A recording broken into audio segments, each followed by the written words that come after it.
Oi, you know what time it is? You're tuned in listening to Dry That Aussie Metal Guy. Make sure to hit that like and subscribe button so you don't miss any of his content when it drops. And remember, stay brutal, you mad dogs. Roof. G'day, how you all going? It's Jai, that Aussie metal guy here with crank.com. So today, tonight, this afternoon, wherever you are in the world, it is with great pleasure that we're getting to have a chat with Steffen Kummerer of the visionary guitarist and vocalist of the German tech death band Obscura. He's been at the forefront of the band's innovative journey since their inception, with the release of their most recent album, A Sonication, which does drop 7th of February through Nuclear Blast. Obscura continues to push the boundaries of extreme metal, blending technical prowess with philosophical depth. Steffen, thank you so very much for joining me. Congratulations on the album. It's a fucking ripper, man. Thank you, man. Hey, it's great talking to you. And especially talking to you since you're from down under. We haven't been there in quite a while, so it's about time to come back, right? So let's check about the new record, Sonication. It's just a couple of weeks to go until the album drops, and I'm very proud of the records and looking forward to see how people react on the entire album. It's an absolute ripping bloody album. It's amazing. Tell me a bit about some of the challenges you guys faced while recording and touring simultaneously for this one, because I did notice with the press you kind of did put that in there too. Well, a couple of those parts, and not the entire songs, but many of those parts have been collected during the last tours for the previous record, A Sonication. And we've been around everywhere. We've been touring South America, North America.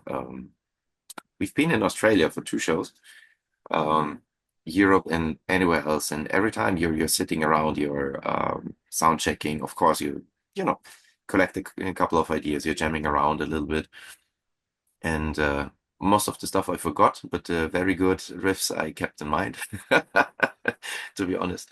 So. What I wanted to say is there's a lot of stuff being collected like on the road, but in the very end, it was assembled in the studio at home. And then I started writing the record from scratch. So yeah, it is the follow-up from A Valediction, which was very, very well received. And I've kind of noticed that this is kind of following on from that, and what you guys kind of, I think, is a trilogy. You kind of concept roughly kind of what she's working on. Each album I know stands alone. This one, A Sonication, definitely stands alone, but it does kind of have themes that have kind of connected the two together. Tell me a little bit about that process. And I love working on those long-term concepts because it gives you the ability to work along some kind of a guideline, but at the same time you have absolute freedom of what you're going to do. So the previous record, A Valediction, was speaking in colors, was the bronze record. A Sonication is the silver one, and next one will be the golden one. And the records are connected in not only within the colors, but also the artworks. So we always work with Liran Kantor for the cover artworks for this trilogy. We worked with Fredrik Nordström of Studio Fredman in Sweden for the album production. And the vibes are somehow related to the album concept. So A Valediction dealt with mostly with farewells in different meanings, so some literal meanings. And A Sonication is more the reflective part of those trilogy. It's more like an introverted, melancholic album, I would say. It's a little bit of a different pace at times, but if you listen to the opening track, Silver Linings, that was the reason why we took this one as an opening track, because you somehow combine the vibes, the pace, with the classic Obscura sound, the signature sound, I would call it. And it gives a good impression of the first album overall. So just listen to the entire album front to end, and I think you understand what I tried to say. Exactly, and the final track there, the title track, is an absolutely amazing track to end on. It's like 7 minutes and 7.5 minutes, and I always love the long epic tracks as well. What's it like kind of ending on that one? Because it does have these mournful moments in this album there, and you kind of get to the prolonging where it has that 2 minute, well, that's heavy too, and has that interlude. But I love the way it kind of played out through the whole album. You've definitely given that a lot of consideration how that's played out, starting with that Silver Linings, the second single that's just been released as the Even Fall, and then ending with that track, A Sonication, kind of building up, and then kind of having that track to end it all. Well, I think everything is said with the 8 tracks we put out. Yep. But it's cool that you mentioned the title track, A Sonication. I think this is going to be a real banger live because we aim, there's the big solo dwell in the very end.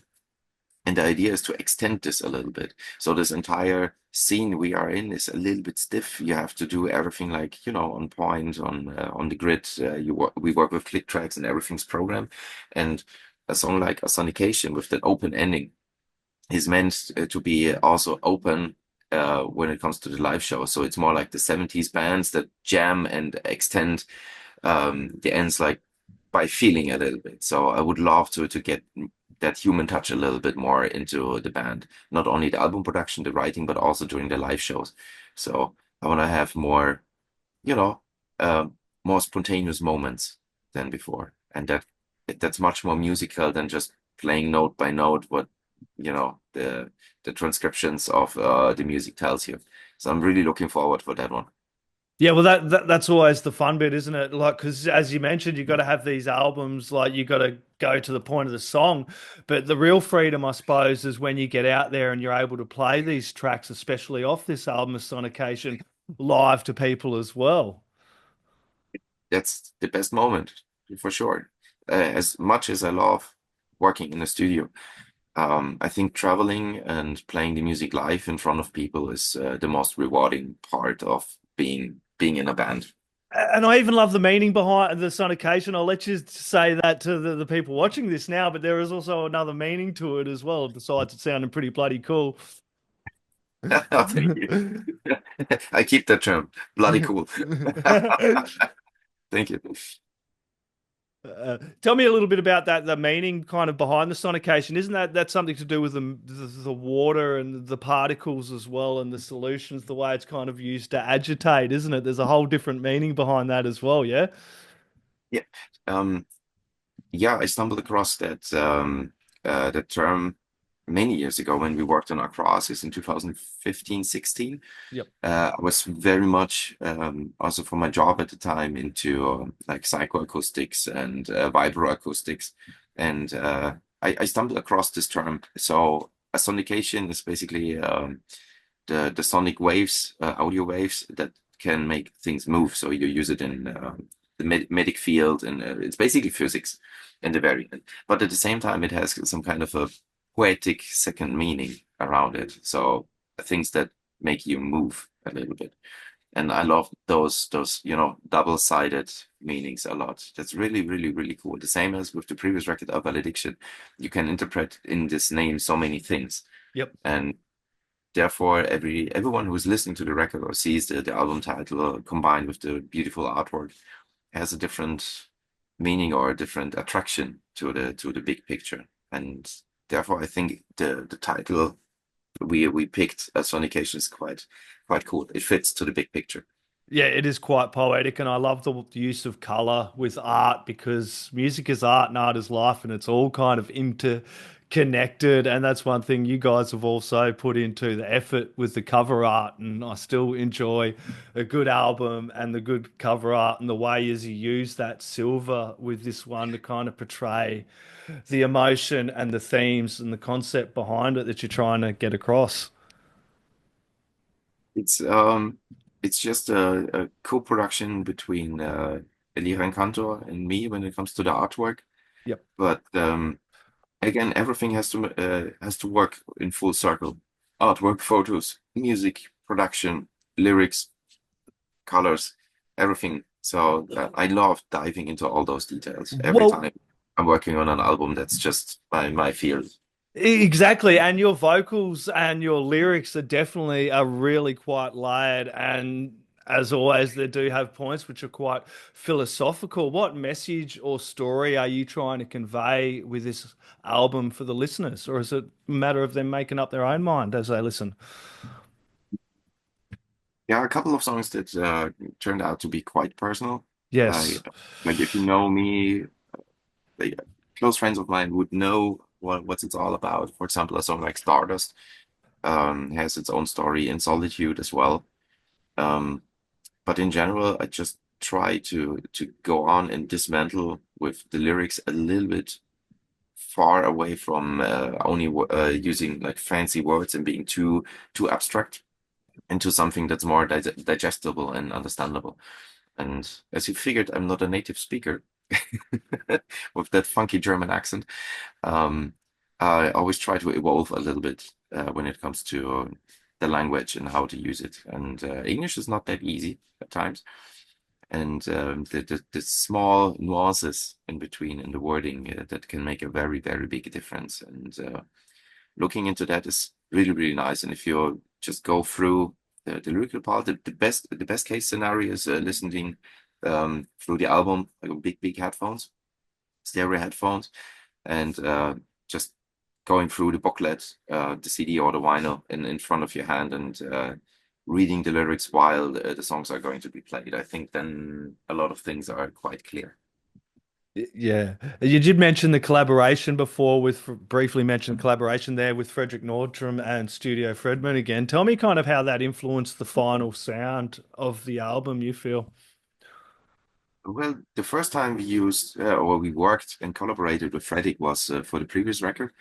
And the reason is quite simple. I love all of his productions he did in the early and mid 90s. But the very last reason to go to exactly that studio was a production he did for an English band called Architects. So I'm not looking for an early mid 90s death metal sound because that has been done already. But I'm looking for a production that is breathing, that is not polished, and also has the depth and feel. It's not only like the left and right, and you have all instruments straight in your face. It's always the depth and feel. When you listen through, again, with headphones, you can tell where the instruments are located. And I think Frederick is absolutely great in what he's doing. He's not only a fantastic engineer and a producer, but also as a character, you just feel welcome. And for us, or me, it was the first time I'm producing an album in a different country. So I moved from Germany over to Gothenburg in Sweden, and it's sometimes it's the first impression you have of something, how you deal with it for the next years until you get convinced different. And every time I fly over to Gothenburg to Sweden, I just feel welcome, and people are just nice, and the same happens in the studio.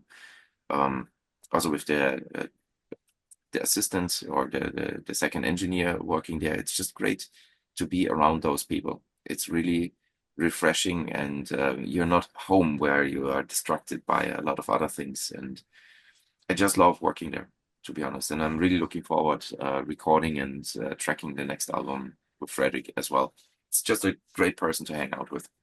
All the Yeah. music aside, great person, great character. So what do you feel the most challenging aspect of this A Sonication album, pardon me, kind of making this for you, you feel? Mm, I think the mix, especially mixing the bass right, was pretty much demanding. Just from a technical point of view, because we had so many different guitar layers stacked over each other. It was and also the room for vocals has been pretty much used to the max. So getting this quite fragile and sensitive fretless bass into place was that was quite demanding, to be honest. And my aim is always not to highlight only one instrument. It's a mix that needs to be in balance. You need to highlight the drums where needed. You need to highlight the, I don't know, guitar solo where is needed, but not everything all at the same time. So getting this into balance with so many layers and so much tonal information is always really demanding. We had similar tasks on the previous records, but now I think with the extra guitar layers, it became much more demanding at times. But I think in the very end, life is a compromise, and the album production turned out quite well. Yeah, and did you use the custom Engel amps again for this one as well? And was it what guitars were you using? Was it the ESP or what were you using for this one? I only used my custom ESP, the Yep, 7 thought string, so. Yep. the 21. And of course, the Engel amp, it's based on the Savage 120 with Frederick's twists and tweaks towards his guitar sound. I try to follow it up, but I don't understand what he's doing. Honest. Nah. And I also worked with a lovely acoustic guitar. It's not a very expensive instrument. That was fascinating me so much. It's an instrument you can buy for, I think, $600 in the store.